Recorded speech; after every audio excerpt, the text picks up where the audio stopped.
Daina nakaluwas pa ning buhay ang 53 anyos na binistong si Dennis Dino matapos na makulong sa banyo kang nasusulong harong sa barangay Kulyat, Daraga, Albay. Lunes ng hapon kan mangyari ang kasulo. Sigun sa BFP Daraga, pasado alas 5 kang maipaabot sa indang insidente na tulos man na narespondihan. Asin na ideklarar na fire out makalis ning haros sarong oras. Maswerteng day nakulugan sa kasulo ang kalibin partner ni Dino na si Glory Jean Lintoco na tiyempong naglilinig sa natad kan mangyari ang kasulo.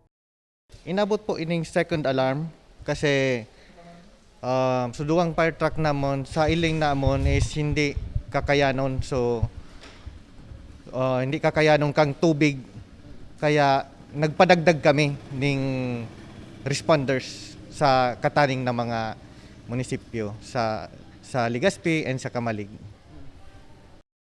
Sigun kay punong barangay Luis Espejo na nagpaabot kang insidente sa otoridad, ini ang primerong kasulo na naitala sa sendang barangay.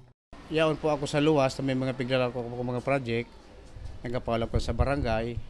Mga around 5:10 onwards. Pagkahapon, may nag-arapon sa kustanod ko sa mga taga-barangay na may sulo nga yakap.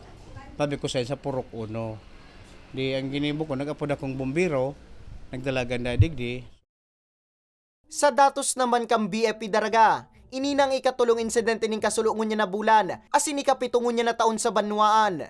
Ang harong po naton sigurado naton na aram naton ang fire exit kung saan kita maluwas just in case na magkaigwang problema arog kang kasulo.